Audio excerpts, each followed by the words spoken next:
सभा को आरंभ करने से पूर्व मैं आप सभी को टोस्ट मास्टर्स के ध्येय घोष से अवगत कराना चाहूंगा। हमारा ध्येय घोष इस तरह है कि हम हमारे सभी सदस्यों को एक अनुकूल और सकारात्मक वातावरण में सीखने का अवसर प्रदान करते हैं, जिसमें सदस्यों के संचार और नेतृत्व कौशल विकसित करने का अवसर प्राप्त होता है, जिसके परिणाम स्वरूप सदस्यों में आत्मविश्वास बढ़ता है और व्यक्तिगत विकास भी अधिक होता है। अब मैं सभा के प्रथम खंड के सभापति महोदय को आमंत्रित करना चाहूंगा।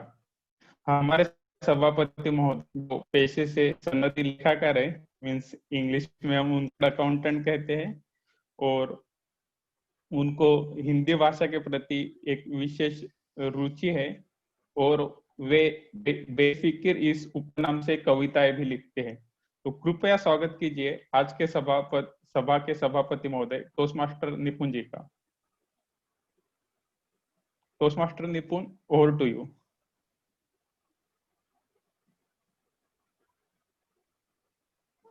आप म्यूट में हैं निपुण जी। निपुण जी, हम आपको सुन नहीं पा रहे। यस,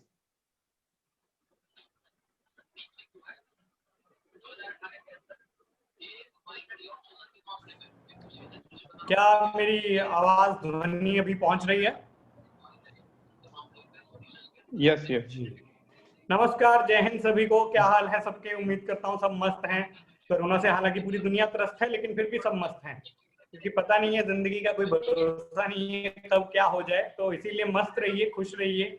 और आप सभी का बहुत बहुत स्वागत है आज की इस सभा में, जो इन 3 क्लब्स ने मिलकर की है। बहुत दिनों की मेहनत इस पर हो रही थी, लगातार पोस्टर और वीडियोस और GIF पता नहीं क्या क्या हम लोग बना रहे थे। बहुत सारी सभाएं भी हमने की, कुछ का हिस्सा में बन पाया, कुछ का नहीं बन पाया, लेकिन जो हमारी टोली है, जो हमारा समूह है, उसने बहुत अच्छा काम किया है। ये कि हम लोग सब इकट्ठे होकर आज इस शाम को यादगार और कल जो हिंदी दिवस है उसके लिए हमने आज ये संडे को रख दिया। अभी क्या है, मजबूरियां हैं, व्यवहारिक मजबूरियां, उसी के चलते हमने आज रविवार को कर दिया। लेकिन मुझे बहुत खुशी है इस बात की कि हम सब यहाँ मिलकर एकत्रित हुए हैं। बहुत बहुत धन्यवाद।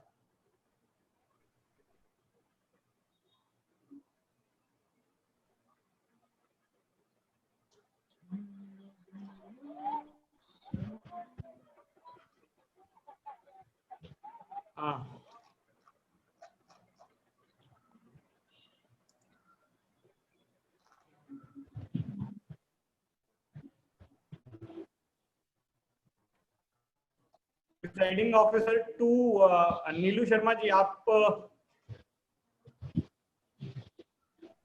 निपुण, आप toast master of the day को सभा संचालक को दे दीजिए। मैं एक्चुअली वही ढूंढ रहा हूँ। TMOD अंकुर जी, स्वागत है आपका वापस से। आ जाइए, आपकी स्क्रीन है इस वक्त, सब आप ही को सुनना चाहते हैं, सब आप ही का इंतजार कर रहे हैं। स्वागत है आपका। शुक्रिया सर।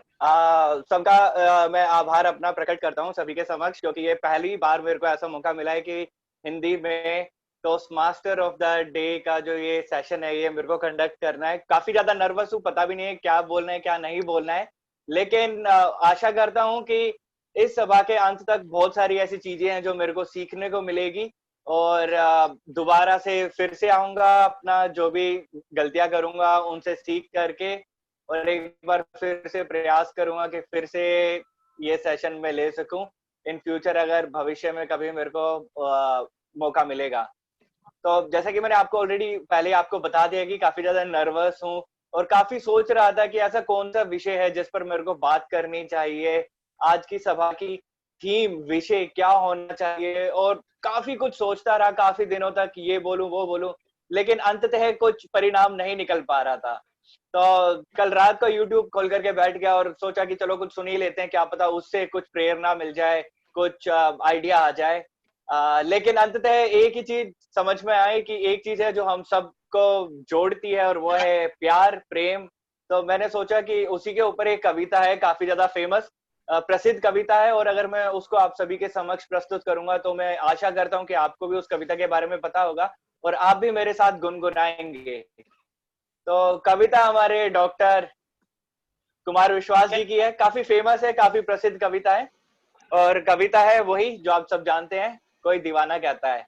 तो मर्जी आपकी, अगर चाहो तो अनम्यूट कर सकते हो, वीडियो अपनी ऑन कर सकते हो, और साथ में कुछ पंक्तियां हम मिल करके गुनगुना सकते हैं इस कविता की। तो जैसा आपको ठीक लगे वैसा आप करिए। कि कोई दीवाना कहता है, कोई पागल समझता है, मगर धरती की बेचैनी तो बस बादल समझता है। वो मुझसे दूर कैसी है, मैं मुझसे उससे दूर कैसा हूँ, ये तेरा दिल समझता है या मेरा दिल समझता है। शुक्रिया। मैं आगे की पंक्तियां भी गाऊंगा, लेकिन उससे पहले मैं बुलाना चाहूंगा हमारी वर्चुअल स्टेज पर हमारी मुख्य मूल्यांकनकर्ता को। लेकिन उससे पहले एक और मेरे पास आपके लिए सरप्राइज है। जो हमारे मेहमान पहली बार इस मीटिंग को अटेंड कर रहे हैं, पहली बार आ रहे हैं, उनके लिए कि ये जो पूरी हमारी मीटिंग है ये 3 खंडों में डिवाइडेड है। पहला खंड जिसमें हमारे भाषा करते हैं जो अपने भाषण देंगे। दूसरे खंड में हम आपको कुछ विषय देंगे जिस पर आपको बोलना पड़ेगा और आपको सोचने का मौका बिल्कुल भी नहीं दिया जाएगा। और तीसरा हमारा मुख्य मूल्यांकनकर्ता जी जो हैं वो उस खंड को आगे लीड करेंगे। तो बिना किसी विलंब के मैं बुलाना चाहूंगा टोस्ट मास्टर संगीता जी को, जो कि मुख्य मूल्यांकन करता है आज के सभा के लिए। टोस्ट मास्टर संगीता जी 2 बच्चों की मदर हैं, wife of an ex army officer हैं, और करंटली अभी वर्तमान में वो काम कर रही हैं विल्स टावर वॉटसन थाने में, जो कि सीसीटीवी मैनेज करती हैं। प्लीज तालियों की गड़गड़ाहट के साथ उनका स्वागत करिए, टोस्ट मास्टर संगीता जी। हेलो दोस्तों, मैं टोस्ट मास्टर संगीता आज की सभा की मुख्य समीक्षक आप सबका हार्दिक रूप से स्वागत करती हूँ। दोस्तों, ये जो सभा है उसको हमने 3 पार्ट में डिवाइड किया है। सबसे पहले मैं प्रिपेयर्ड भाषणों का मूल्यांकन करूंगी। सबसे पहले सर्वप्रथम प्रिपेयर्ड भाषणों का मूल्यांकन करेंगे हम सबसे पहले। इसके बाद सभी भूमिका धारकों द्वारा उनका विवरण प्रस्तुत किया जाएगा, और सबसे अंत में मैं सभा की गुणवत्ता पर अपनी टिप्पणी और सुझाव दूंगी। ये सभा में मुझे 3 मेरे योद्धा मुझे हेल्प करेंगे भूमिका निभाने में, जो कि मैं उन 3 योद्धाओं को बारी बारी से बुलाना चाहती हूँ। इसके लिए सबसे पहले मैं टोस्ट मास्टर नजर, जो कि आज के समय संयोजक हैं, उनको मैं उनकी रोल का विवरण देने के लिए इनवाइट करना चाहती हूँ। टोस्ट मास्टर नजर।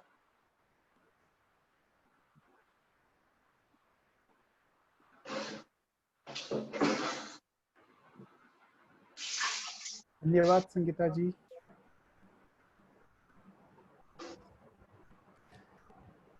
आप सबको मेरा नमस्कार। Am I audible? सुनाई दे रहा है आप सबको? जी हाँ, सुनाई दे रहा है। ओके। आप सबको मेरा नमस्कार। मैं हूँ टोस्ट मास्टर नासिर, और मैं आज समय समंजक की भूमिका निभा रहा हूँ, जिसमें मैं हर वक्ता ने कितना समय लिया है उसका ध्यान रखूंगा और सही समय पर अलग रंग का पत्रक दिखाऊंगा।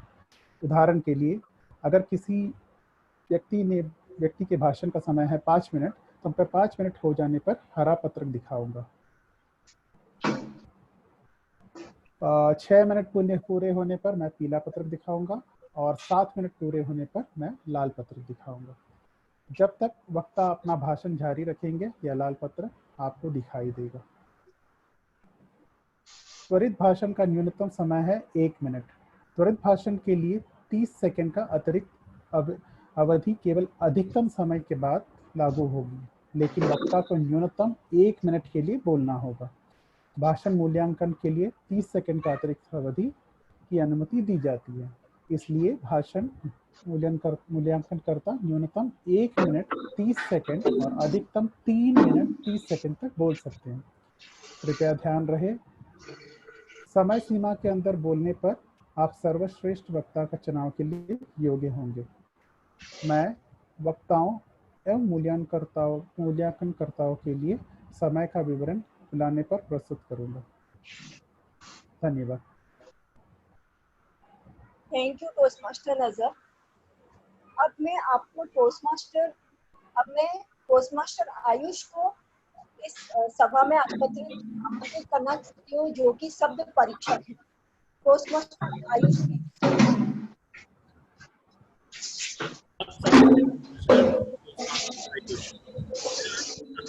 आयुष, आपकी आवाज नहीं आ रही है।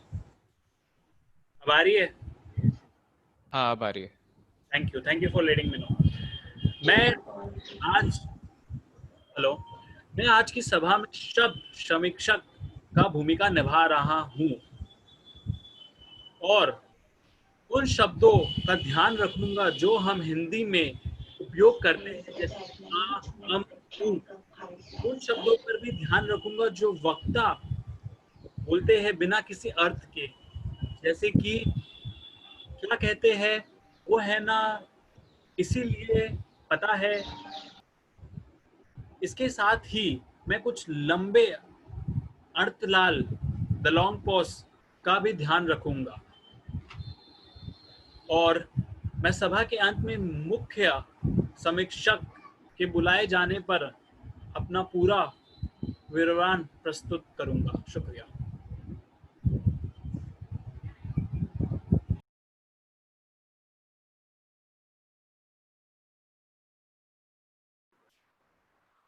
Thank you toastmaster Ayush.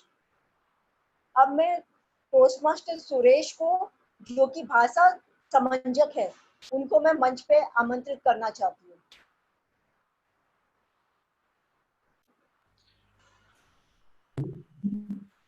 आपकी आवाज नहीं सुनाई दे रही है। मेरी आवाज आ रही है अभी? अब आ रही है। ठीक है, धन्यवाद संगीता जी। सभी को मेरा सायंकालीन नमस्कार। मैं सुरेश खुरेटा आज की सभा का भाषा समीक्षक हूँ। इस सभा में मेरी भूमिका सबके भाषण सुनकर भाषा के उपयोग के बारे में अपनी टिप्पणी देने का होगा। मैं भाषा के अच्छे एवं खराब उपयोग का उदाहरण देते हुए अपनी समीक्षा प्रस्तुत करूंगा एवं अपने विचार व्यक्त करूंगा। आज की सभा का जो शब्द है वो शब्द है कर्णप्रिय। इस शब्द का अर्थ है सुनने में अच्छा लगने वाला। उदाहरण, लता मंगेशकर के गाने कर्णप्रिय होते हैं। आज का मुहावरा होगा दिल बाग बाग होना, जिसका अर्थ है अत्यधिक प्रसन्न होना। उदाहरण, आज की सभा में काव्य गोष्ठी की खबर पढ़कर मेरा दिल बाग बाग हो गया, या उसके घर की सजावट देखकर मेरा दिल बाग बाग हो गया। मेरा निवेदन है कि आप सभी आज के शब्द एवं मुहावरे का अधिक से अधिक उपयोग करें, और जब कोई सदस्य आज के शब्द या मुहावरे का उपयोग करे तो आप अपना अंगूठा दिखाकर या ताली की आवाज, ताली का संकेत देकर उस सदस्य को प्रोत्साहित करें, उसका उत्साहवर्धन करें। सभा के अंत में सामान्य समीक्षक द्वारा बुलाए जाने पर मैं भाषा के उपयोग के बारे में और आज के शब्द एवं मुहावरे के उपयोग के बारे में अपना विवरण प्रस्तुत करूंगा। धन्यवाद। टोस्टमास्टर नजर, टोस्टमास्टर आयुष और टोस्टमास्टर सुरेश के रोल का विवरण सुनकर मेरा मन बाग बाग हो गया। ये दोस्तों, अभी ये सभा जारी है और मैं स्पीच और टेबल टॉपिक का सेशन होने के बाद मैं सभा में दोबारा प्रस्तुत हो जाऊंगी। तब तक के लिए मैं ये मंच टोस्ट मास्टर अंकुर को सौंप देना चाहती हूँ। Toast master Ankur please. धन्यवाद धन्यवाद जी, धन्यवाद। तो जैसे कि आप जानते हैं कि मैंने पहली कुछ पंक्तियां ऑलरेडी पढ़ दी हैं और अब दूसरी पंक्तियों को मैं पढ़ूंगा अपने पहले वक्ता को बुलाने से पहले। और यहाँ पे आज एक थोड़ा सा ट्विस्ट है। मैं आपसे आवेदन करता हूँ हाथ जोड़कर कि आपको जो भी ये पंक्तियां ध्यान से सुननी है, क्योंकि अगली बार जो पंक्तियां हैं वो मैं आप में से किसी को भी एक को चुन लूंगा और मैं आपसे कहूंगा कि अगली जो पंक्तियां हैं वो आपको गानी है। आपके पास समय है, अगर आप गूगल पे जाकर के सर्च करना चाहते हैं तो आप कर सकते हैं, कुछ भी कर सकते हैं, लेकिन अगली बार मैं आप में से किसी को भी चुन लूंगा आगे की पंक्ति गाने के लिए। तो हमारी आगे की पंक्ति है, मोहब्बत एक एहसासों की पावन सी कहानी है, कभी कबीरा दीवाना था, कभी मीरा दीवानी है, यहाँ सब लोग कहते हैं मेरी आंखों में आंसू है, जो तू समझे तो मोती है, जो ना समझे तो पानी है। और अब इसके साथ में हम बुलाएंगे अपनी पहली वक्ता को, जो कि है राजश्री। लेकिन राजश्री जी को बुलाने से पहले मैं आवेदन करूंगा पंकज जी को कि राजश्री जी के जो उद्देश्य है भाषण के, उनका एक बार विवरण करें हम सभी के सामने। Hello Pankaj ji. Hello hello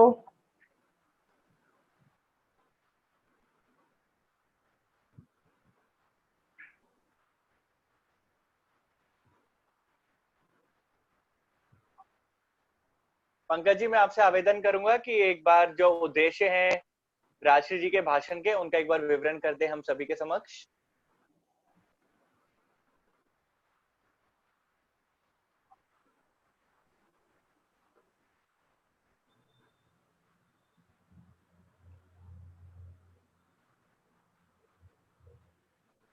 जिसके पास अधिकार है उनसे निवेदन है कि वो एक बार पंकज जी को अनम्यूट कर दें। जी, अब मेरी आवाज आ रही है? हाँ पंकज जी, आ रही है आपकी आवाज जी। नमस्कार साथियों। जो हमारी वक्ता हैं राजश्री जी, उनका ये जो परियोजना है वो इनोवेटिव प्लानिंग का लेवल 2 का की द्वितीय परियोजना है, प्रोजेक्ट 2 है उनका लेवल 2 का। इस परियोजना का उद्देश्य अपरिचित दर्शकों से जुड़ने के लिए आवश्यक कौशल का अभ्यास करना है। और इस परियोजना का शीर्षक है हिंदी दिन की गाथा। हिंदी दिन की गाथा, टोस्ट मास्टर राजश्री। धन्यवाद पंकज जी। राजश्री सृजन हिंदी टोस्ट मास्टर क्लब की मेंबर है, पेशे से संघ गणक अभियांत्रिक है और केमिया फिनटेक कंपनी में टेक लीड की पोजीशन पर काम कर रही हैं और ये पिछले 2 साल से टोस्ट मास्टर से जुड़ी हैं। मैं सबसे गुजारिश करता हूं कि तालियों की गड़गड़ाहट के साथ स्वागत कीजिए राजश्री जी का। राजश्री जी, हिंदी दिन की गाथा, हिंदी दिन की गाथा, राजश्री। क्या आप मुझे सुन सकते हैं? हाँ जी। आप मुझे देख सकते हैं? हाँ जी।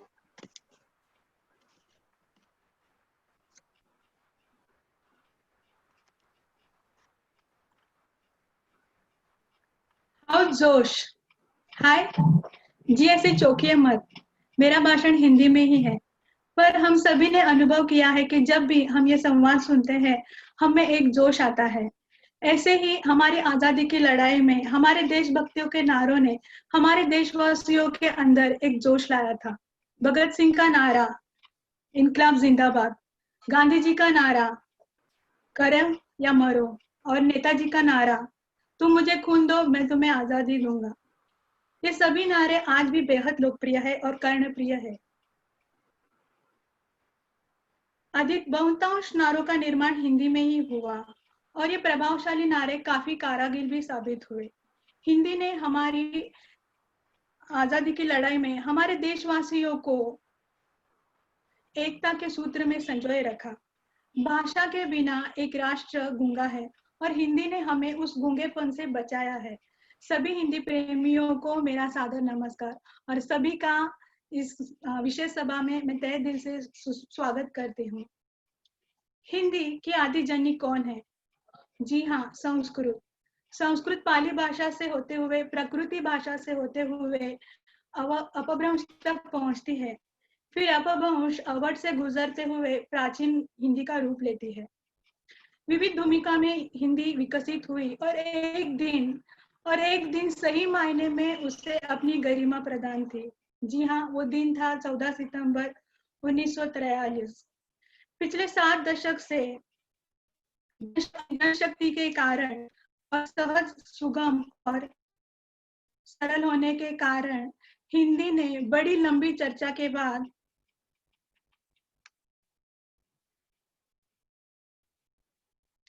स्वतंत्र भारत संघ की राजभाषा का स्थान प्राप्त कर लिया। किसी भी देश के लिए जो महत्व राष्ट्रगण का है, जो महत्व राष्ट्रध्वज का है, वही महत्व राजभाषा का भी होता है।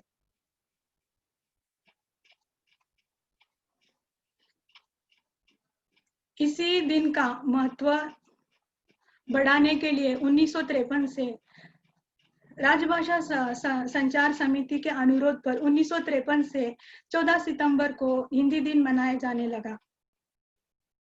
मात्र यह दर्जा, हिंदी को यह दर्जा इतनी आसानी से नहीं मिला।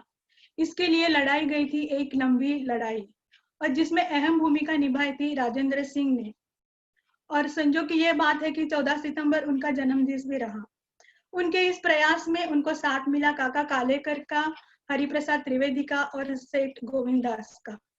इन लोगों ने कई सारे यात्राएं भी की, खासकर दक्षिण भारत की, क्योंकि जब हिंदी को राजभाषा के लिए चुना गया तब गैर हिंदी राज्य भाषा, खासकर दक्षिण राज्यों से जमकर विरोध हुआ और फलस्वरूप एक अंग्रेजी भाषा, एक गैर हिंदी भारतीय भाषा को भी राजभाषा का दर्जा मिला। तो राजभाषा क्या है?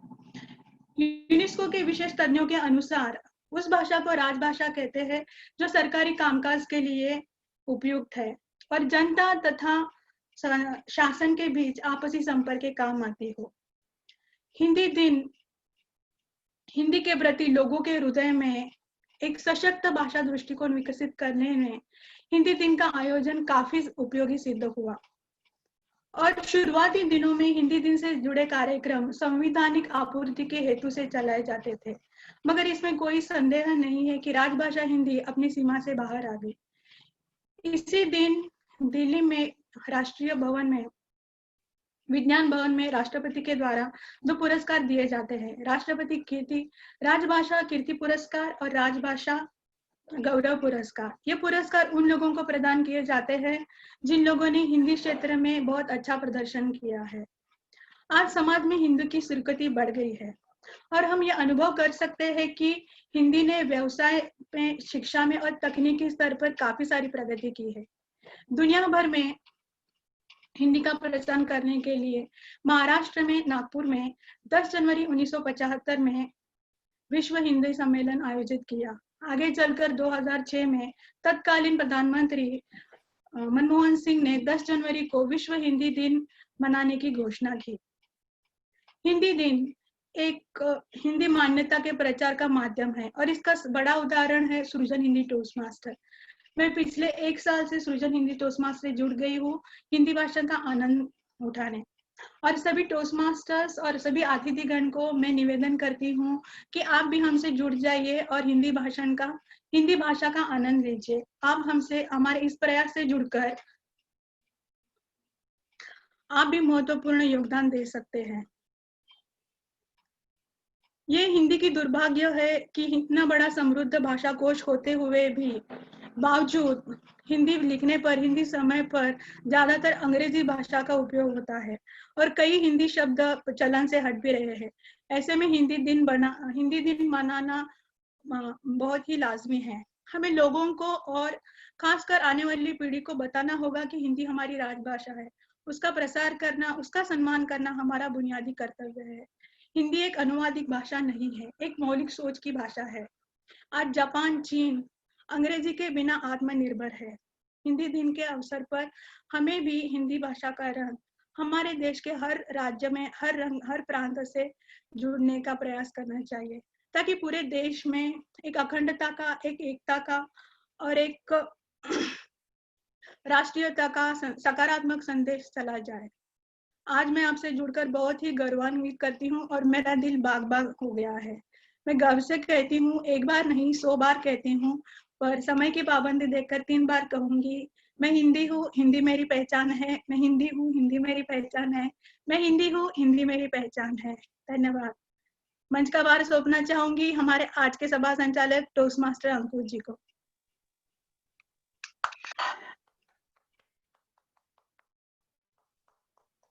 बहुत खूब राजश्री जी, बहुत खूब।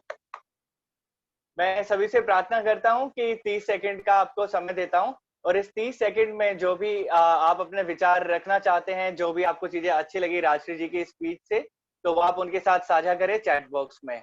और इन्हीं 30 सेकंड में मैं गुजारिश करता हूं अगले उस व्यक्ति को जो कि जो अगली पंक्तियां थी उस कविता की, जो कविता मैंने शुरू करी थी, उसके लिए अपने आप को नॉमिनेट करें। मैं बोलना चाहूंगी। ठीक है जी, शर्मा जी। जी, तो आपके बाद की पंक्तियां थी, समंदर पीर का अंदर है लेकिन रो नहीं सकता, यह आंसू प्यार का मोती है इसको खो नहीं सकता, मेरी चाहत को दुल्हन तू बना लेना, मगर सुन ले जो मेरा हो नहीं पाया वो तेरा हो नहीं सकता। Over to you. बहुत खूब नीलू जी। तो इसी के साथ हम बुलाना चाहेंगे हमारी अगली वक्ता को, जिनका नाम है मनीषा। लेकिन मनीषा जी को बुलाने से पहले मैं आग्रह करूंगा संजय जी को कि वो मनीषा जी के भाषण के जो इवैल्यूएशन है उसके बारे में थोड़ा सा प्रकाश डालें। संजय जी। नमस्कार, आप मुझे देख और सुन पा रहे हैं? हाँ जी जी। नमस्कार, मेरी वक्ता श्री मनीषा अपना पहला संभाषण देने जा रही हैं। आपकी परियोजना का उद्देश्य स्वयं को क्लब से परिचित करवाना है और भाषण की देने की कला की बुनियादी संरचना को समझना है। समय संयोजक जी, समय नोट कीजिएगा, 4 से 6 मिनट। मेरी अग्रिम शुभकामनाएं मनीषा जी को।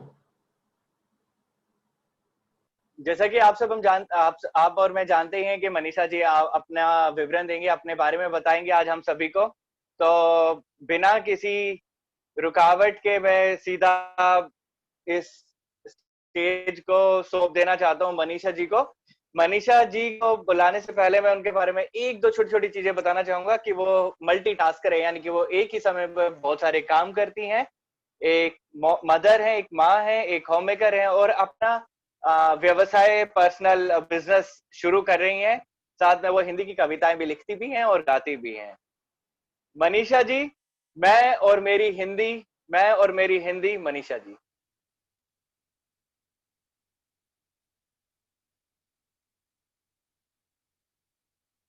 टेक मास्टर अनम्यूट कर दीजिए मनीषा जी को, वो अभी म्यूटेड है।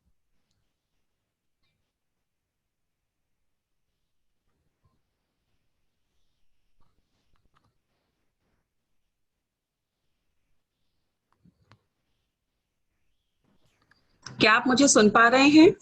हाँ जी, हाँ जी। मैं और मेरी हिंदी अक्सर ये बातें करते हैं कि अगर तुम ना होती तो मेरा क्या होता, तुम्हारे बिना मैं कितने सारे साहित्य को पढ़ने से वंचित रह जाती। और आज आपके सामने हिंदी दिवस के दिन मिला मुझे ये अवसर, बांटूं अपने दिल की बात आप सबके साथ कि कैसे उम्र के हर पड़ाव पे हिंदी ने दिया मेरा साथ। टोस्ट मास्टर महोदय, साथी टोस्ट मास्टर एवं उपस्थित अतिथिगण, आप सभी को मेरा सांध्यकालीन नमस्कार। दोस्तों, मेरे बचपन से ही मेरे आसपास हिंदी का ताना बाना था। मेरी माँ कविताएं लिखती थी और साथ ही साथ सांस्कृतिक संस्थाओं में बहुत ही सक्रिय रहा करती थी, अतएव मुझे शुरू से ही हिंदी का माहौल मिला। हमेशा हमारे यहाँ कविजन आया करते और ढेरों विषयों पे परिचर्चाएं हुआ करती। मैं सबकी चाय बनाती और साथ साथ में उनकी चर्चा सुनती। कुछ मुझे समझ आती, कुछ मुझे समझ भी नहीं आती, पर मेरी कोशिश जारी रहती। माँ बचपन में गर्मी की छुट्टियों में मुझे और मेरे भाई को हिंदी का एक शब्द देती कि लिखो कविता, और उसके बाद उसका मूल्यांकन होता और मुझे पुरस्कार भी मिलता अगर अच्छा लिखा तो। पुरस्कार से मुझे याद आ रही है बचपन की वो खूबसूरत याद जब मैं पहली बार वाद विवाद प्रतियोगिता में भाग लेने के लिए गई थी। मैं अकेली कक्षा 4 की, बाकी सारे नवम या दशम कक्षा के, पर जो तैयार करके गई थी वो मैंने बोला बिना घबराए। परिणाम छठा पुरस्कार। पर ठीक है, कोशिश करना ज्यादा जरूरी था। यहां से सिलसिला शुरू हुआ आवृत्ति प्रतियोगिता, वाद विवाद प्रतियोगिता और ऐसी ढेरों प्रतियोगिताओं में जाने का, भाग लेने का और अब पुरस्कार भी लेके आने का। ऐसी ही एक और याद मुझे याद आ रही है पुस्तक मेले से जुड़ी। जी हाँ, हिंदी पुस्तक मेला। हम हर साल हिंदी पुस्तक मेला जाया करते थे, ढेरों किताबें खरीद के लाया करते थे और पढ़ने के बाद मैं अपनी माँ की भी सारी किताबें पढ़ डालती, चाहे वो अनुवाद हो, उपन्यास हो, कहानियां हो, कुछ भी। नतीजा ये हुआ कि जब भी मैं हिंदी में भी बात करती, मेरी सहेलियां मुझे कहती हिंदी में बोलो ना। अब द्वंद्व होने लग गया मेरी भाषा, हिंदी भाषा और मेरी सहेलियों की भाषा के बीच। जब भी मैं रोमानी हीरो की फिल्में देखने के लिए जाती, तब मैं मेरे माँ पापा के साथ कला फिल्में देखती, नाटक देखती और फिर मुझे ताने सुनने मिलते, यार तेरी बात तो हमारे सिर के ऊपर से गुजर जाती है। इसी जद्दोजहद और रस्साकसी के बीच समय आया 10वीं की परीक्षा का और माँ की सख्त ताकीद कि सिर्फ पढ़ाई और कुछ नहीं। पर मुझे गणित से ज्यादा विमल मित्र की इकाई सैकड़ा में दिलचस्पी थी। मैं रात के 11 बजे पढ़ना शुरू करती उपन्यास और सुबह 5 बजे सोने का अभिनय। माँ भी खुश, मैं भी खुश। पर गनीमत है मैं अच्छे नंबरों से उत्तीर्ण हो गई, वरना मेरी खैर नहीं थी। किताबें, कहानियां, आवृत्ति ये मैं थी शादी के पहले। शादी के बाद सारे समीकरण बदलने लगे। मुझे बिल्कुल विपरीत माहौल मिला। साहित्य चर्चा तो बहुत दूर की बात थी, यहाँ मारवाड़ी या मारवाड़ी मिश्रित हिंदी का बोलबाला था। मेरी बातें, मेरी सोच इन्हें बिल्कुल पसंद नहीं आ रही थी, ना समझ आ रही थी। मुझे स्मिता पाटिल की जगह गोविंदा के पिक्चरें देखनी पड़ती थी। आप समझ सकते हैं मुझे कितनी तकलीफ हुआ करती होगी। खैर, मैंने बीच का रास्ता निकाला, अपनी भाषा में प्रांतीय स्वाद डाला और जिंदगी की गाड़ी को आगे बढ़ा डाला। पतिदेव को किताबें बिल्कुल पसंद नहीं थी, पर मैं किताबें लाती रही, पढ़ती रही बदस्तूर। फिर मेरी जिंदगी में आया मेरा बेटा सिद्धांत। मैंने उसकी दोस्ती शुरू से ही किताबों से करा दी। फिर हम दोनों किताबें लाते, पढ़ते, पर अब उसकी किताबें बढ़ती जा रही थी, मेरी कम होती जा रही थी। समय के अभाव के कारण उपन्यासों की जगह नहीं थी। मैंने लघु कहानियों से शुरुआत की। भीष्म साहनी की लघु कहानियों का संकलन आज भी तब से संभाल के रखा है मैंने। अब मेरी हिंदी अंग्रेजी मिश्रित और आएगा जाएगा खाएगा जैसी होने लगी। स्त्री स्व को भुला के दूसरों को खुश करने की कला बखूबी जानती है, बिना किसी शिकन, बिना किसी उफ के। मेरी जिंदगी अब चारों तरफ हिंदी के घूमने लगी थी, सिद्धांत के आसपास। मेरी जिंदगी से अब पत्रिकाएं भी लुप्त होने लगी और अब मैं पत्रिकाओं पे आ गई, किताबें लुप्त होने लगी। ऐसा करते करते 3 साल पहले सिद्धांत अपनी आगे की पढ़ाई के लिए चेन्नई गया और चेन्नई जाने के बाद मेरी जिंदगी का मैंने दूसरा अध्याय शुरू किया। अब मैं फिर से लिखने पढ़ने लगी, हिंदी की किताबें लाने लगी और मैंने अपना नया काम भी शुरू किया नायशा के नाम से। अब तरीके मेरे बदल गए थे, लेकिन दिल पे आज भी हिंदी का राज था। मैंने इसी कोशिश में 15 दिन पहले टोस्ट मास्टर क्लब की सदस्यता ली और आज आपके सामने अपनी जिंदगी के वो पन्ने खोल रही हूँ जो मैं खुद भूल सी गई थी। अब मैं किंतु अपनी जिंदगी में भाषा के प्रति अपने प्रेम, साहित्य के प्रति अपने लगाव को बिल्कुल ना खोने दूंगी, क्योंकि अब मैंने आगाज किया है अपनी जिंदगी में मुस्कुराने का, अब आगाज किया है मैंने अपनी जिंदगी में अपने खूबसूरत रंग भरने का, जो कि सारे मेरे पसंद के होंगे। मैंने फिर से हिंदी के साथ अपनी दोस्ती बांधी है, क्योंकि हिंदी मेरी पहचान है, हिंदी मेरा अभिमान है, हिंदी मेरी शान है। अब ना मैं अपनी मुस्कुराहट को कहीं जाने दूंगी, ना अपनी जिंदगी से अपने साहित्य और हिंदी को कहीं जाने दूंगी। धन्यवाद।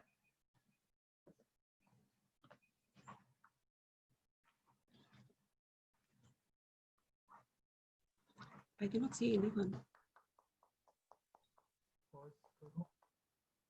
मैं प्रार्थना करूंगा सभी से कि 30 सेकंड का आपको समय देता हूं, और जो भी आपके विचार हैं स्पीच सुनने के बाद, भाषण सुनने के बाद में मनीषा जी के, उनको चैट बॉक्स में व्यक्त करिए। और इसी 30 सेकंड में मैं गुजारिश भी करूंगा अगले इंसान से, जो कि आगे वाली पंक्तियां गाएंगे। मैं रिक्वेस्ट करता हूं कि रेज ऑफ हैंड का ऑप्शन आपको मिल जाएगा, जो 3 बिंदुएं हैं आपके इस जूम एप्लीकेशन के बिल्कुल साइड में, तो उनको दबा करके आप अपना रेज योर हैंड अपना कर सकते हैं। और आगे वाली पंक्तियां, अगर आप अपने आप को नॉमिनेट नहीं करोगे तो मेरे पास ये पावर है कि मैं आपको नॉमिनेट कर सकता हूं।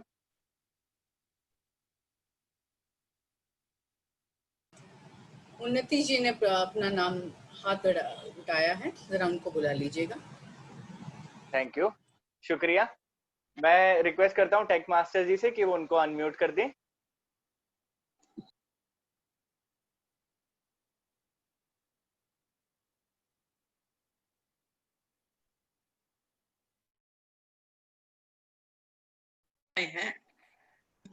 Hello hello. उन्नति जी, आपको हम सुन पा रहे हैं। हाँ, सुन पा रहे हैं। अच्छा, हाँ जी। सबको उन्नति जी का नमस्कार। मैं पहली बार ज्वाइन करी हूँ। मैं वास्तव में नीलू की फ्रेंड हूँ। उन्होंने बोला कि एक बार कोशिश करो ज्वाइन करने का, तो आपका समय बर्बाद ना करते हुए, हिंदी दिवस तो है, पर मेरे पास में मेरी लिखी हुई एक कविता है जो मैंने 2 दिन पहले लिखी थी, वो मैं प्रस्तुत करती हूँ आप लोगों को। आशा करती हूँ आप लोगों को पसंद आएगा। कहाँ शुरू करूं, इजाजत दे कोई, यादों के झरोखों से कुछ याद निकालूं। कहाँ शुरू करूं, इजाजत दे कोई, कहो तो दिल के जख्म देख लूं, कहो तो उस पे मरहम की एक हक रख दूं। कहाँ शुरू करूं, इजाजत दे कोई, कहाँ गिराऊं उन अश्कों को जो मोती बन जाए, कहाँ पिरोऊं उन मोतियों को जो तेरी माला बन जाए। कहाँ की गलियां सूनी करूं, कहाँ की गिलाफ गीली करूं उन अश्कों से जो बहती है तेरी यादों के गलीचों से। मेरी कसमकस करती रातों से सिलबट पड़े उन जाजिबों का कब तक इंतजार करूं। बता, कब तक मैं तुमसे ना बात करूं। हाँ बता, मैं कब तक ना तुझे याद करूं। बहुत खूब, बहुत खूब, बहुत खूब उन्नति जी, बहुत खूब। उम्मीद करता हूं कि हमारे तीसरे भाषण के लिए हमारे जो तीसरे वक्ता हैं वो तैयार हैं। उनको बुलाने से पहले मैं सोनू जी को बुलाना चाहूंगा, जो कि उनके भाषा के बारे में विवरण करेंगे, जो उनके उद्देश्य हैं, भाषण के उद्देश्य, उनके बारे में विवरण करेंगे। सोनू जी। सभी को हिंदी दिवस की बहुत बहुत बधाइयाँ हो। इस परियोजना का उद्देश्य है कि वक्ता बताए कि टोस्ट मास्टर्स के अनुसार मार्गदर्शन क्या है। वक्ता शिष्य के रूप में अपना एक अनुभव सभी को सुनाए। समय संयोजक जी, समय है 5 से 7 मिनट। वक्ता को बहुत बहुत शुभकामनाएं। धन्यवाद सोनू जी। तालियों की गड़गड़ाहट के साथ पल्लवी जी का स्वागत कीजिए। पल्लवी जी पिछले 3 वर्षों से टोस्ट मास्टर हैं और वह एक शिक्षण है एवं समाज सेवा में वो रुचि रखती हैं। पल्लवी आलोचक, एक सच्चा मार्गदर्शक, आलोचक, एक सच्चा मार्गदर्शक। पल्लवी जी। नमस्कार दोस्तों। निंदक नियरे राखिए, आंगन कुटी छवाए, बिन पानी साबुन बिना निर्मल करे सुभाए। कबीर दास जी की ये पंक्तियां जितनी कर्णप्रिय हैं उतनी ही महत्वपूर्ण भी हैं, और ये कितनी महत्वपूर्ण है इसका अनुभव मुझे कुछ ही वर्षों पूर्व हुआ। इस अनुभव में जाने से पहले मैं आपको एक कहानी सुनाना चाहूंगी। कहानी है प्राचीन ग्रीस की, जब ओडेशियस नाम का एक राजा ट्रोजन वॉर के लिए निकला। ट्रोजन युद्ध जो कि विश्व में बहुत ही विख्यात है। ओडेशियस इथाका के राजा थे और वह अपनी साहस और बुद्धिमत्ता के लिए प्रसिद्ध थे। युद्ध पर जाते समय ओडेशियस ने अपने दोस्त मेंटर को अपनी पत्नी, अपने बेटे और अपने राज्य की देखभाल करने के लिए कहा। युद्ध से लौटते समय ओडेशियस को बहुत सारी कठिनाइयों का सामना करना पड़ा। ओडेशियस को बहुत सारे जादुई और नरभक्षी महाद्वीपों से होकर निकलना था। ओडेशियस के पास कुल मिलाकर 12 समुद्री जहाज थे, परंतु एक एक करके सभी जहाज डूबते जा रहे थे और सभी लोग, उनके सारे साथी दुश्मनों के द्वारा मारे जा रहे थे। आखिरकार एक नरभक्षी और जादुई टापू पर पहुंचने पर ओडेशियस ने पाया कि वह अकेले बचे हैं, सिर्फ अपनी बुद्धिमानी और चतुराई की वजह से। इस टापू पर उन्हें 7 वर्षों तक रहना पड़ा। वहीं दूसरी ओर इथाका में ओडेशियस की सभी लोगों को लगने लगा, जब ओडेशियस इतने सालों तक वापस नहीं आए तो सभी लोगों को लगने लगा कि शायद उनकी मृत्यु हो गई है, और वहां पे विरोधियों ने उनके सिंहासन के लिए दावेदारी प्रस्तुत करनी शुरू कर दी। इस वजह से ओडेशियस की पत्नी और उनके पुत्र को बहुत सारी कठिनाइयों का सामना करना पड़ रहा था। इसी समय एथेना, जो कि बुद्धिमत्ता की देवी हैं, उन्होंने मेंटर का रूप धारण किया और मेंटर का रूप धारण करके ओडेशियस के पुत्र टेलीमकस के पास गई और टेलीमकस को यह बात समझाई कि हो सकता है कि उसके पिता अभी जीवित हों। एथेना ने मेंटर के रूप में टेलीमकस का बहुत ज्यादा मार्गदर्शन किया और उसे प्रेरित किया कि उसे अपने पिता की खोज में निकलना चाहिए। मेंटर एथेना के साथ टेलीमकस मेंटर के मार्गदर्शन में, जो कि असली में एथेना थी, उसके मार्गदर्शन में अपने पिता की खोज में निकल गया। जाहिर सी बात है, कुछ ही समय के पश्चात ओडेशियस और टेलीमकस एक दूसरे से मिले और उन्होंने सभी विरोधियों को पराजित किया और वापस ओडेशियस को अपना राज्य वापस मिला। तो दोस्तों, ये कहानी है प्रसिद्ध कवि होमर के द्वारा लिखी गई ओडेसी से। आज पूरे विश्व में मेंटर शब्द का इस्तेमाल गुरु या मार्गदर्शक के रूप में किया जाता है, और आज हमें पता चला कि इसकी उत्पत्ति इस प्राचीन कहानी से हुई है। दोस्तों, हम सभी के जीवन में बहुत सारे मेंटर्स आते हैं, गुरु और मार्गदर्शक आते हैं। बचपन से लेकर आज तक हमारे शिक्षक, औपचारिक रूप से हमारे शिक्षक और अनौपचारिक रूप से हमारे दोस्त, मित्र, रिश्तेदार हम लोगों का मार्गदर्शन करते हैं। वो सभी हमारे जीवन में बहुत महत्व रखते हैं। ऐसा जरूरी नहीं है कि सभी मेंटर या गुरु हमसे उम्र में या अनुभव में ज्यादा ही हो सकता है कि हमारा मार्गदर्शक हमसे आयु में कम हो या हमसे आयु में या अनुभव में भी कम हो, परंतु वह हमें कोई अच्छी राह या सलाह दे दे। इस तरह से मार्गदर्शक का योगदान तो हमारे जीवन में बहुत ही ज्यादा होता है। ये तो थी मेंटर शब्द की उत्पत्ति की बात और मेंटर की हमारे जीवन में क्या उपयोगिता है उसकी बात। अब मैं आप लोगों को सुनाऊंगी एक अपनी व्यक्तिगत कहानी, अपने खुद का शिष्य होने का एक अनुभव।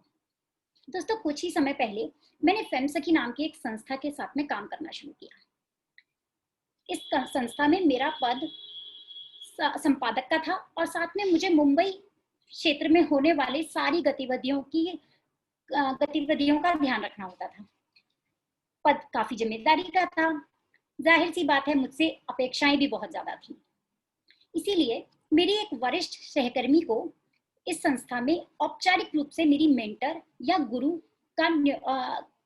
बनाया गया।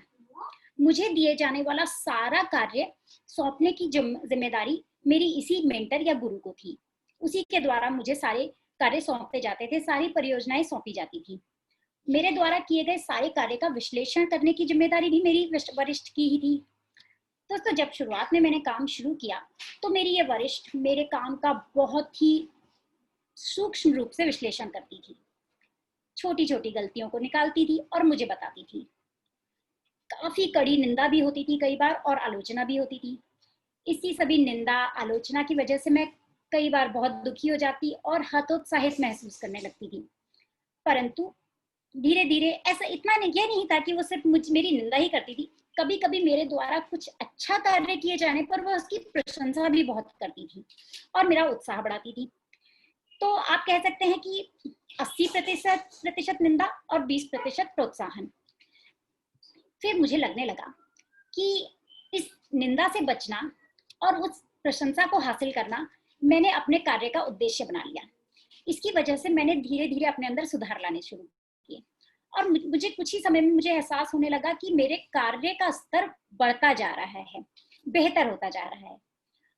तो दोस्तों, इसी कठिन आलोचना और कड़ी निंदा की वजह से मैंने खुद को बेहतर बनाने की कोशिश की। यहाँ पर मैं आप सभी को यह संदेश देना चाहती हूँ कि हो सकता है कि हमारे जीवन में कुछ ऐसे मार्गदर्शक या ऐसे गुरु आए जो हमारी काफी आलोचना भी करें और हमारे साथ काफी कठोर व्यवहार करें, परंतु हमें उसको सकारात्मक रूप से देखना चाहिए, क्योंकि वह सभी हमें खुद को बेहतर बनाने में सहायता करते हैं। और जैसा कि कबीरदास जी ने भी कहा है, निंदक नियरे राखिए आंगन कुटी छवाए, बिन पानी साबुन बिना निर्मल करे सुभाए। मतलब हमें अपने निंदक या आलोचकों को हमेशा ज्यादा महत्व देना चाहिए, क्योंकि उनकी बातों की वजह से हम अपने को बेहतर बनाते हैं। इसी के साथ मैं सभा का संचालन सभा संचालक को सौंपती हूँ। धन्यवाद।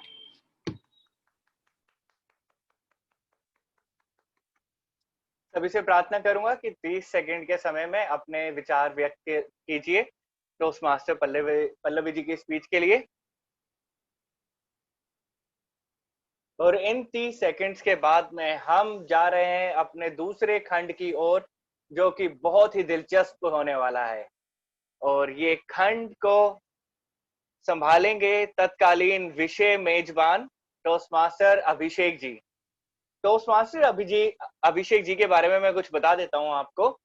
Toast master Abhishek ji TCS में डेटा साइंटिस्ट की भूमिका निभा रहे हैं और इन्हें मनोरंजन में बहुत ही ज्यादा दिलचस्पी है, चाहे वो किताबों के द्वारा हो, टीवी के द्वारा हो, या फिर फिल्मों के द्वारा हो, अथवा संगीत के द्वारा हो।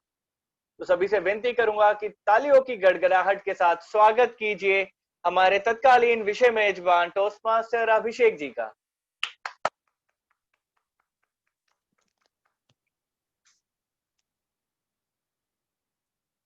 सबको मेरा नमस्कार।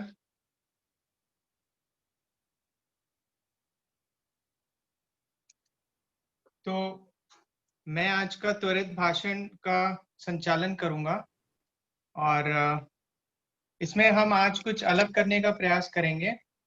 तो आज का जो हमारा सत्र है उसमें हम लोग किसी को कोई विषय नहीं देंगे, हम एक मुहावरा देंगे या लोकोक्ति देंगे और उसके ऊपर आपने 1 से 2 मिनट तक बात करनी है। 1 मिनट कम से कम बात करनी है और 2 मिनट तक बात करनी है। 2 मिनट के बाद आपको 30 पल का और समय दिया जाएगा कि आप अपने त्वरित भाषण को समाप्त करें। तो यह जो सत्र है ये खास करके हमारे मेहमानों के लिए होता है, ताकि उन्हें भी हमारे जो सभा है उसमें बोलने का अवसर मिले।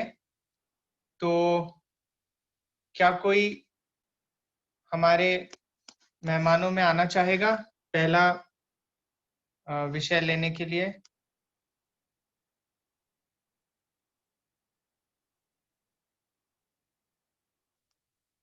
मैं एक बार फिर बता देता हूं कि जो 1 मिनट है, 1 मिनट पे आपको जो टाइमर है वो हरी झंडी दिखाएंगे, वो आपके स्क्रीन पे आ जाएगा और 1 मिनट 30 पल के बाद आपको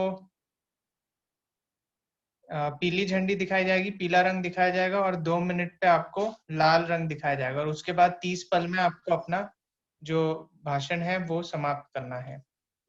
तो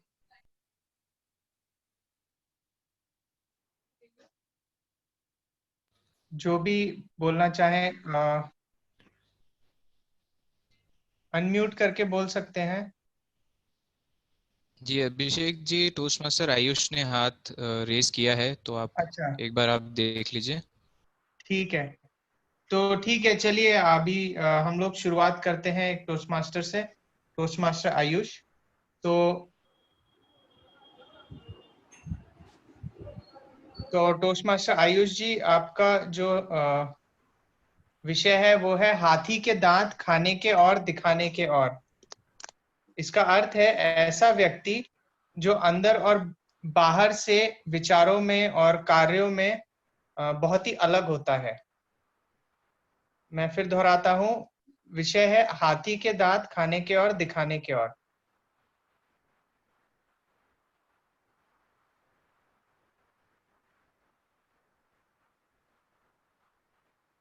आयुष जी, आप तैयार हैं?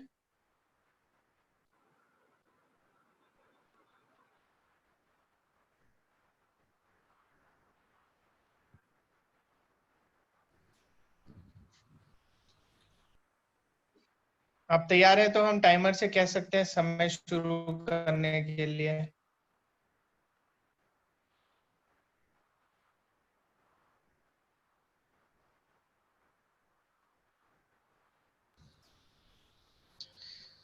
अभिषेक जी, शायद आयुष जी का नेटवर्क इशू है, तो आप आगे बढ़िए, हम बाद में देख लेंगे आयुष जी के साथ हमें आगे बढ़ना है कि नहीं।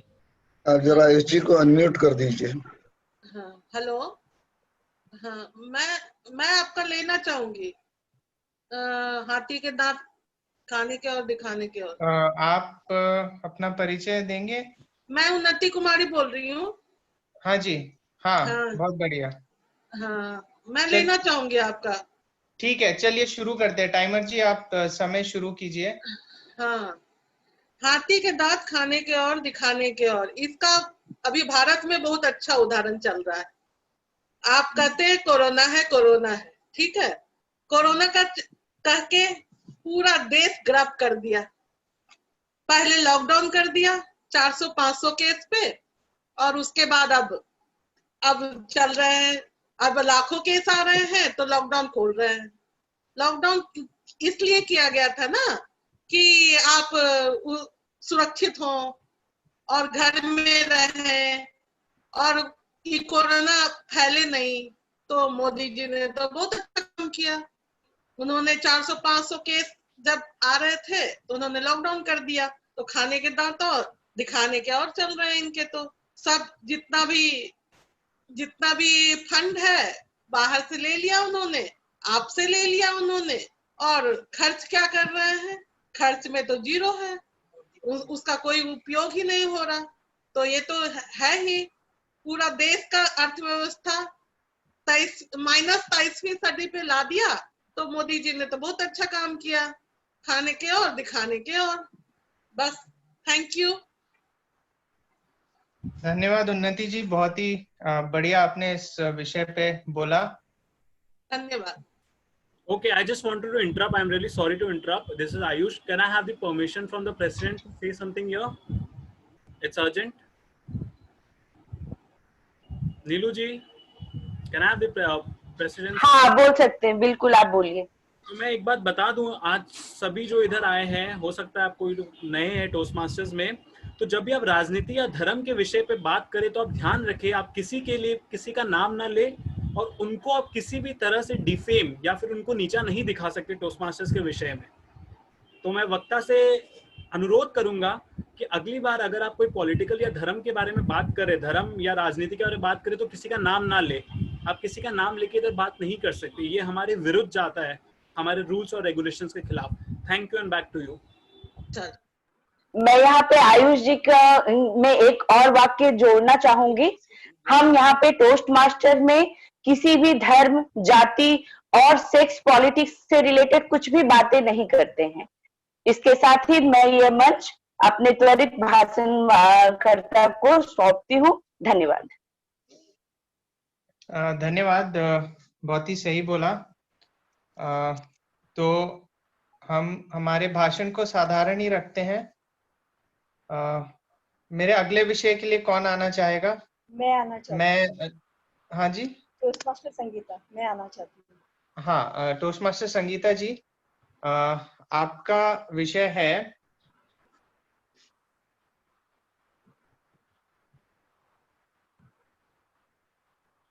ना रहेगा बांस ना बजेगी बांसुरी। इसका अर्थ है जिससे आपको हानि हो उसको जड़ से मिटा देना ही अच्छा रहता है।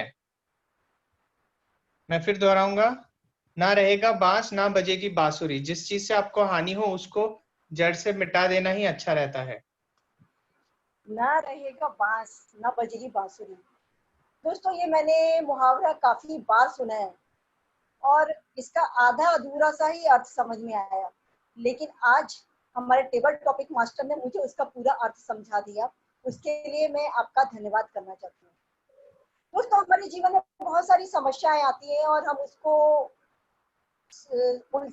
वो हमको उलझाती रहती है, हमको समझ में नहीं आती है कि हम इसका करें क्या, लेकिन हम उसका आधा अधूरा सा ही उपाय करते हैं, हम उसको पूरा जड़ से खत्म नहीं करते हैं।